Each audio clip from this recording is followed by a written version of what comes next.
So last week we had a little workshop in here, and it was all about letting go of what's no longer serving us from 2022, and then empowering the intentions that we have for 2023. We talked about creating affirmations to replace those things that we're letting go of, and also to help empower everything else. Some believe that affirmations are just a way to sugarcoat things. They're just words that really don't mean anything. But I'm going to say these good things just to be saying the good things instead of the bad.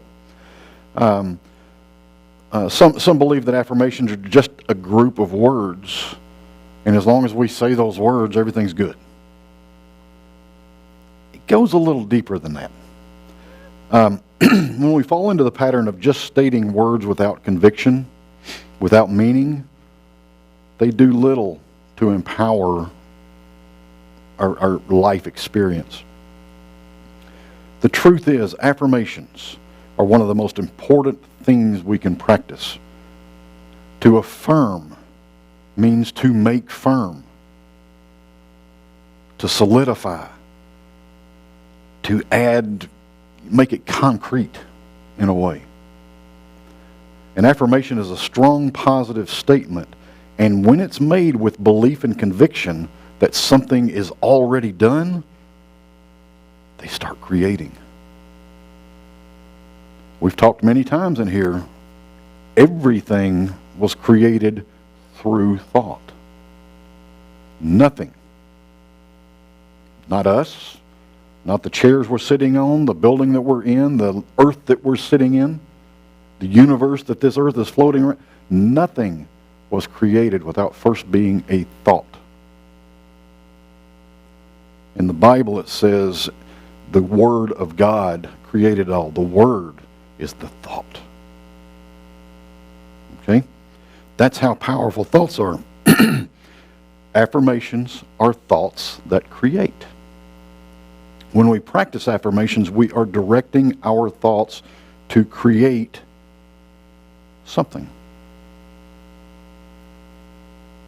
So, those of you that say, my life's pretty good, I don't need to create anything. Well, let me tell you what's happening up here in these little human brains of ours. We have a continuous dialogue playing over and over and over and over. Most of that loop of thoughts is on the subconscious level. We really don't tune into them. They just happen. You know, there's a thought process that tells us to breathe. We don't think about that thought process, which is a good thing because we get really distracted. And if we had to think to breathe, we would probably forget to breathe. These things happen in the background, and they're just on a loop. Now, many of the thoughts that we have, many of these loops that are playing in our background come from race consciousness. Now, when I say race consciousness, I want you to know that I'm talking human race. Because we are born human, we have these beliefs about what we can and can't do. One of the biggest belief systems that we have is we can't float in the air. We're convinced that gravity has power over us, that we have to walk and bounce along this group. I haven't figured out how to beat that yet, but that's one of the beliefs that's playing. If that belief was not playing, we could float. Because our thoughts create.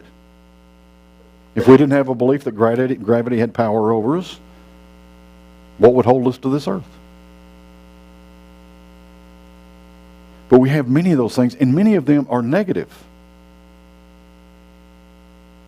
Many of them are negative.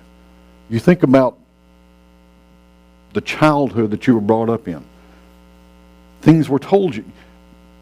You reach up towards the stove when you're 2 years old and mom slaps your hand. No, you're going to get burned. The 2-year-old takes that as, I'm bad. All of a sudden, I've got this thought, this loop running in my brain that I'm bad. Mom was just trying to protect us.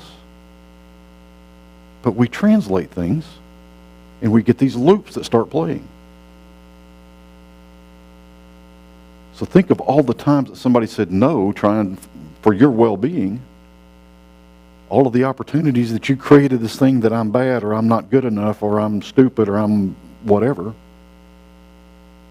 You get these things playing, and they play, and they play, and they've been playing since you adopted them unless you did something to turn it around.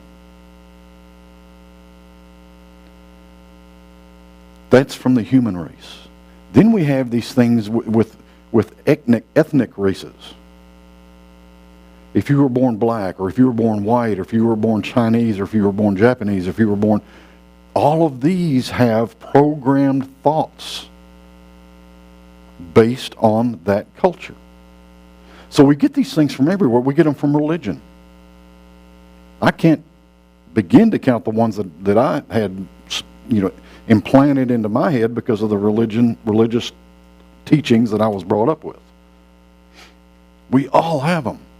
School teaches you things, loops that keep playing over and over and over again. You might be conscious of them when you get them, but unless you stop them, they just keep playing, and then eventually we forget about them and we think, no big deal. The problem is each one of these things dictate how we experience life. It doesn't dictate our truth.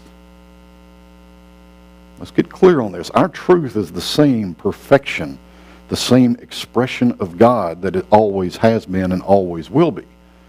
But it's our experience of life, our interpretation of life, how we see things, how we perceive things, that are all affected with these thoughts that are playing over and over and over. It's not possible to turn these off. In fact, if you could turn it off, I would recommend you don't.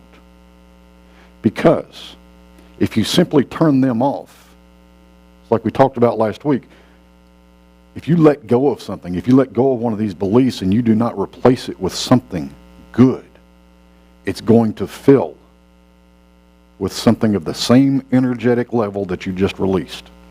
So if I have a belief that I am stupid, and I discover that belief, and no more, and somehow I'm successful in getting rid of that negative belief, something's going to fill that space. The universe abhors a vacuum. It will not stand a vacuum. Something is going to fill that space.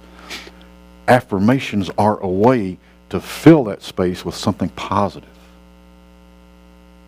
Now, before we get into all of the really good things about affirmations, one thing I want to be real clear on here is, yes, if you identify a negative belief and you get rid of it and replace it with an affirmation, perfect. But what most of us try to do is we see this affirmation, we see this negative belief, we try to find the exact opposite of that thing and make that the affirmation. We don't have to do that. See, the beautiful thing about affirmations is as we fill ourselves, fill our belief system, fill our thought processes with these positive statements, they push aside the negative. I want you to think of it like walking into a dark room, flipping a switch. Light makes the darkness go away. Because darkness is really nothing more than an absence of light. All of this negative stuff that's going on inside our head is just an absence of truth. It's an absence of good. So we can feel that. Hate goes away when love is present. Chaos goes away when peace is present. Negative loops, negative thought loops go away when positive appears. This habitual inner dialogue keeps us trapped. If we don't do something to change this inner dialogue, which is the basis for every experience we have, if we don't change it, we stay the same. Your life may be great, but if you're not growing and expanding, you are not truly living life. Because God is infinite. We are one in God. We are built, designed, created to expand in our understanding and our knowing. And if we allow these thoughts to just be the same, my life's not so bad, I'm just going to keep going the way I am. No effort, just Keep it going. You're not expanding. So you're not experiencing life to its fullest. The point is that these inner dialogues that we have running really set us back from what we should be, what we could be, what we can be. One way to look at them, one way to start identifying some of the negative thought processes, if you choose to pinpoint, I've got this one, I'm going to replace it with this one. If you choose to do that, one of the things you can do is just ask the question, what am I thinking now? And sometimes the only thing that you come up with is, I'm thinking about asking this question to myself. Take it a little deeper. Take it a little deeper. What am I thinking now? Kathy asked me the question, we'll be driving down the road, and when I drive, I'm usually very quiet. And what are you thinking about? I don't know. I was numb. That's not a place to be. That's not a place to be. But when I really consider the question, when she asked it to me, I might have 15 or 20 thoughts right then. Something I saw, something that happened a little while ago. And what I find is those thoughts are all out there. And out there isn't where I need to be. I need to be in here. I need to be tuned in here so that I know, number one, what am I thinking? Because what I'm thinking is the basis and the foundation for the life that I'm experiencing, or the experience of the life that I'm living, might be a better way to say that. But this is all of this is where affirmations really come in handy. Affirmations, yes, it's a group of words, hopefully positive, but it carries so much power when we have conviction. Affirmations truly become invaluable to us, since it's nearly impossible to delete all of those negative thought loops, those that are playing on the subconscious, the ones we're not even aware are playing anymore. Since it's nearly impossible, we must do something to replace that. Think of it as an energy.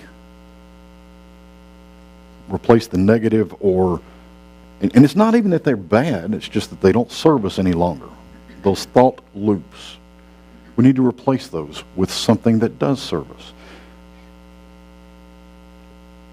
It serves us well to remember that we do have power to change these things. You are an individual expression of God. There is only one power, so all of this stuff playing in the background has no power. The stuff that you align with truth, the affirmations, are the only power. So you do have, this is very simple to do even. The practice of affirmations allows us to begin replacing the old, worn out, negative thought loops with new thoughts that serve us. That's what the New Thought movement is all about. Replacing old thoughts with new thoughts. The New Thought movement has kind of been classified as a religion. It's so much more than that. So much more than that. It is replacing old thoughts with new thoughts that serve your well-being.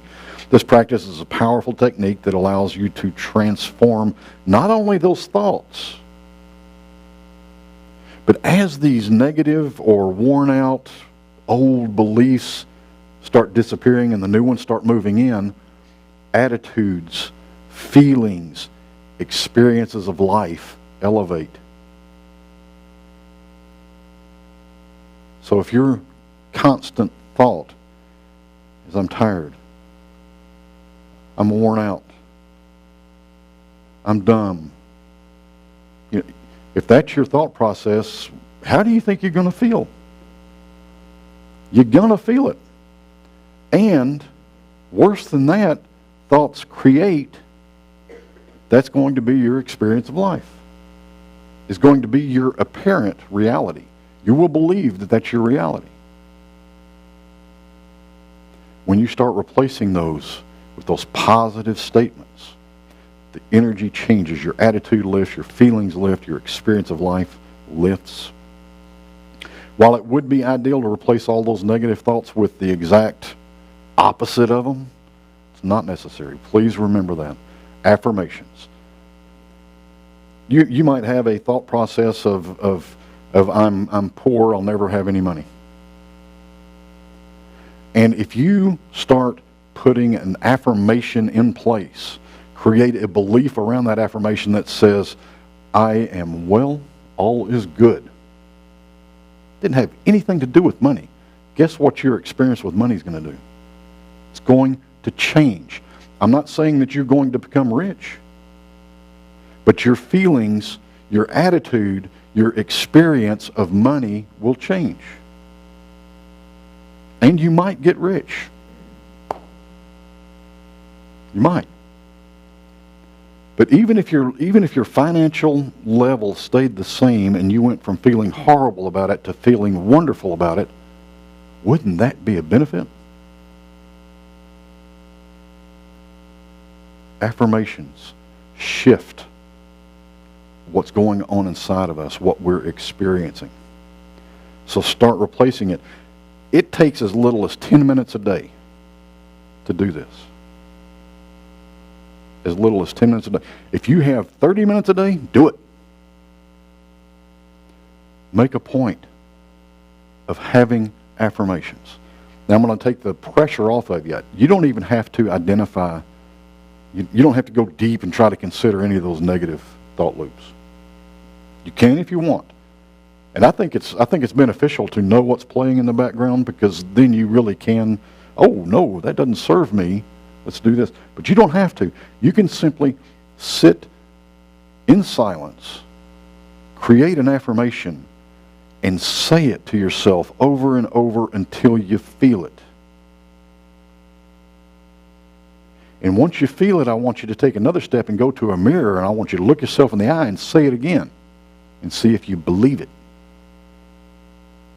If you don't, you say it over and over again until you do. You start doing this. Those negative thoughts, even though you haven't identified them, there's no room for them. There's no room for them to play up here once you start adding these affirmations. So as I said, an affirmation is a positive statement made in the present tense.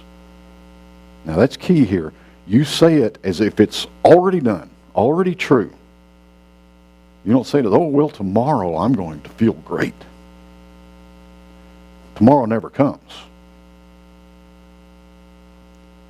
The day that you're in is the day before you're going to feel good. Well, the next day comes along, the day before, you're going to say it in the present tense. There is not a perfect way to make an affirmation. I wish there was a method that I could say, here it is, go make your affirmation. The perfect method of making an affirmation is what resonates within you. When you can make a positive statement that you can feel, that just resonates in your heart, that you know true, that's the perfect method.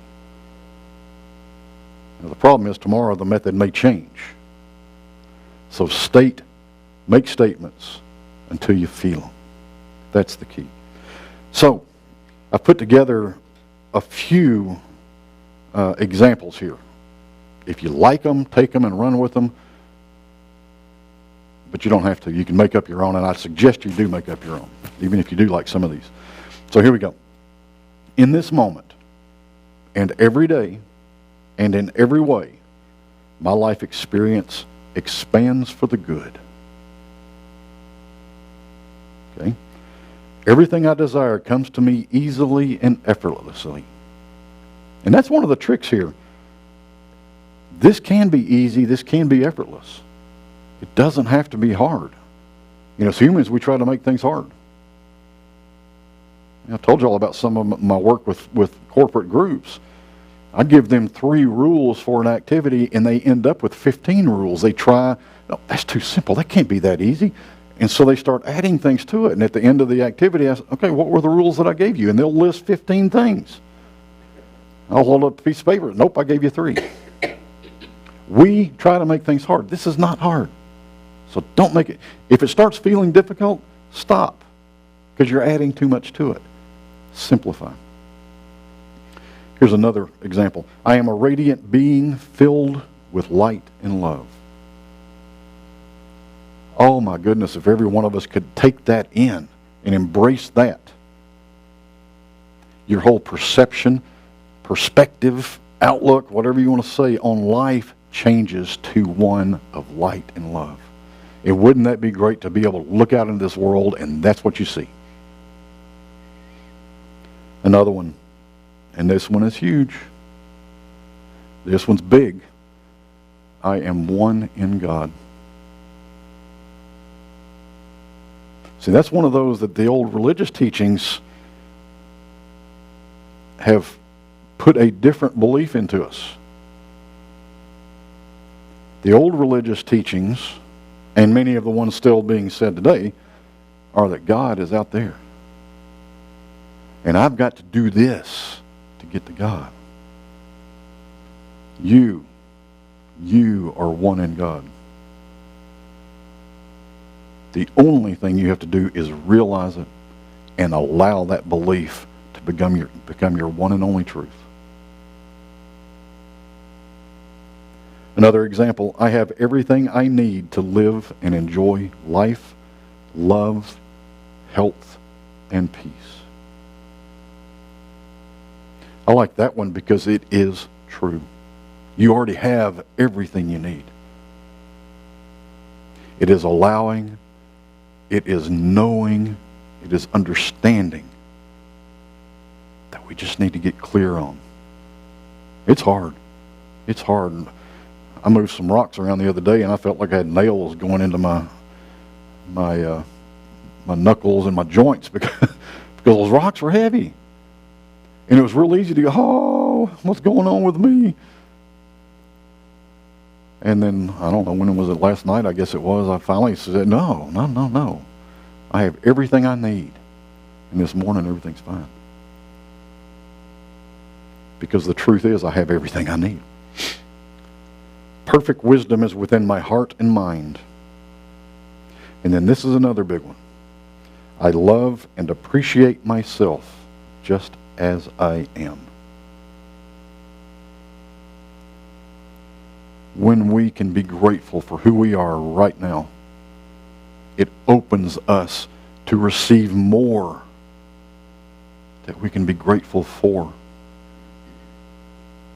It sets the foundation to expand, to elevate our experience, our love of ourselves. It sounds kind of egotistical sometimes, but to love yourself is to love God. To love God is to love yourself. And if you're not doing both equally, you're playing a little duality. So let that duality go. There is oneness, only one. Now, just a couple of little things here to remember while making affirmations, and then we're going to close. Things to remember. Always phrase affirmations in the present tense. Always phrase affirmations in the most positive way you can. If the affirmation you make has room to expand on the positivity, do so. These things are not set in stone. You can let them evolve and grow, and you can go back and tweak them until they start lining up in a way that resonates within you. The shorter and simpler the affirmation, the better. Some of us, some people, like to use 30 words when 3 work. Make it simple. Because the simpler it is, the easier it is to say again. And the more often you say it, the more it becomes a foundational belief. And that is where the powerful creative process really kicks in. Choose affirmations that feel right to you, ones that resonate within you, and ones that align with truth. Remember, you are creating something new and fresh. Do not compare your affirmation with somebody else's affirmation.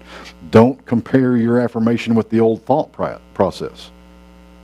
It's like, okay, well, here's my new affirmation. There's the old thought process. Oh, wow, there's a lot there. This one might not knock all that out, so maybe I need to... Don't go there. Just create your new affirmation. Affirmations are meant to flow within you and from you. They are not to be forced, and you can't use an affirmation to force something to be done. An affirmation is a statement of truth. Period. When we get sick,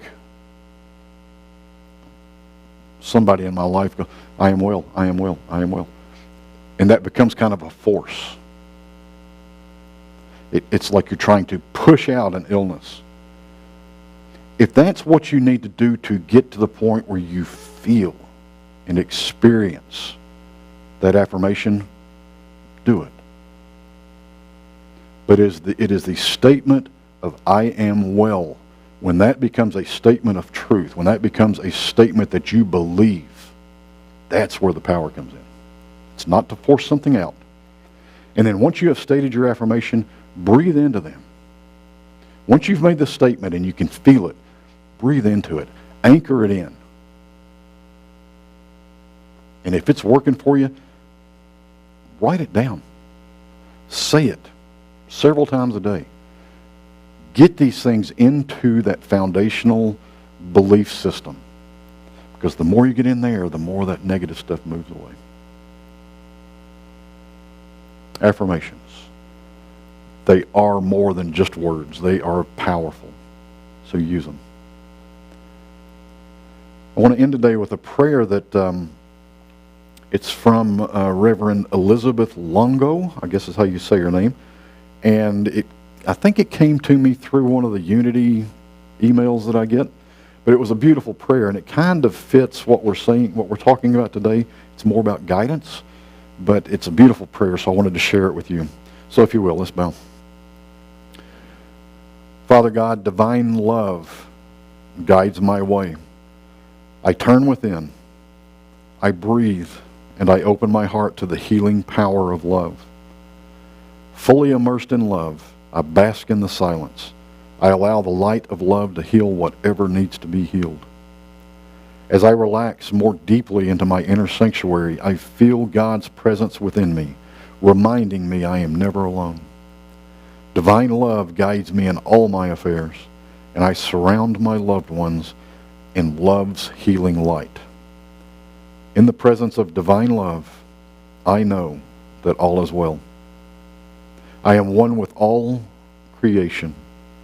Love heals, protects, and opens the way for my good. And so it is. Amen.